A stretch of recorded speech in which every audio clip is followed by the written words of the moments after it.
Friends, ఇప్పుడే అందిన వార్త. బీజేపీ టాప్ నేతకు ఈటెల రాజేందర్ కు అనగా తెలంగాణ బీజేపీలో బిగ్ షాక్ అంటూ లేటెస్ట్ అప్డేట్ అయితే అందించడం జరిగిందండి.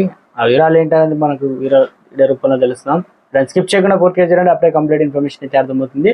ఇలా ఇంకెవరైనా సరే మన ఛానల్ సబ్స్క్రైబ్ చేయకుండా వీడియోస్ దయచేసి ఛానల్ సబ్స్క్రైబ్ చేసుకొని బెల్ బటన్ యాక్టివేట్ చేసుకొని చూస్తున్నారు. లైక్ చేయడం మర్చిపోతుంది. దయచేసి లైక్ చేయండి. లేట్ చేయకుండా వీడియోలోకి అయితే వెళ్ళిపోదామండి. మనం రానున్న స్థానిక సంస్థల ఎన్నికల్లో బీజేపీ సవాలుగా మారున్నాయి. పార్టీ బలోపేతానికి ఎలక్షన్లే అగ్నిపరీక్షగా నిలున్నాయి. అసెంబ్లీ ఎన్నికల్లో అరకొరగా 8 సీట్లు కూడా గెలుచుకున్న కాషాయం పార్టీ పార్లమెంట్ ఎన్నికల్లో అనూహ్యంగా 8 లోక్సభ స్థానాలు విజయం సాధించి రాష్ట్రంలో అధికారంలో ఉన్న కాంగ్రెస్ పార్టీకి గట్టి షాక్ ఇచ్చిందనమాట. పోటీగా ఇక ఈ స్థానాలపై దృష్టి పెట్టుకొని పార్టీ బలోపేతమైన భావిస్తే అది మొదటికే ఎసరు వచ్చే ప్రమాదం ఉందని శ్రేణులు అయితే భావిస్తున్నారు. పార్లమెంటు ఎన్నికల్లో మోడీ చరిస్మా, హిందుత్వం ఇక ఇతర అంశాలు గెలుపునకు దోహదపడ్డాయని చెప్పేసి బహిరంగానే చర్చ ఉన్నది. అయితే అసెంబ్లీ ఎన్నికలకు పార్లమెంట్ ఎలక్షన్లకు మధ్య వ్యత్యాసం ఆధారంగా ఇది చెప్పవచ్చని పొలిటికల్ సర్కిల్లో టాక్ ఉన్నది. అయితే బీజేపీకి సంబంధించి అసలు బలగం ఎంత అన్నది లోకల్ బాడీ ఎన్నికల్లో అయితే తేలనుంది. ఇక మొత్తానికి పార్లమెంట్ ఎన్నికల తర్వాత బీజేపీ ఎలాంటి మేజర్ యాక్టివిటీ చేపట్టలేదు.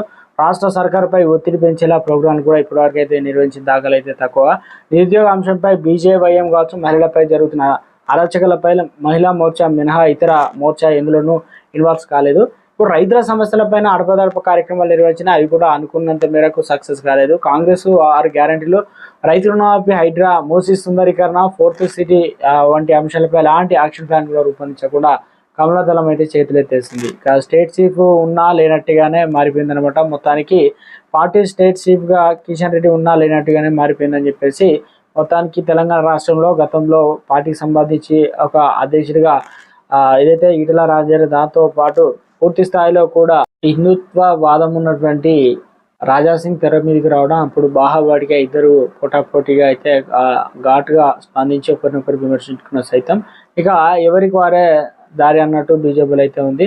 సో మొత్తానికి అయితే దేశవ్యాప్తంగా ఇక తెలంగాణలో కూడా త్వరలోనే పూర్తి స్థాయిలో కూడా లోకల్ బాడీ ఎన్నికలు అంటే స్థానిక సంస్థల ఎన్నికలు రానున్నాయి. దీనికి సంబంధించి సెప్టెంబర్ 6న గ్రామ పంచాయతీల్లో ఓటర్ లిస్ట్ అయితే పెట్టనున్నారు. కాబట్టి ఎంత బలం ఉంది, ఎంత అందరూ కూడా కలిసికట్టుగానే ఉంటేనే త్వరలోనే మరోసారి ఏదైతే 5 ఏళ్ల తర్వాత ఎలక్షన్ వచ్చినప్పుడు గెలవడానికి అవకాశం ఉంది.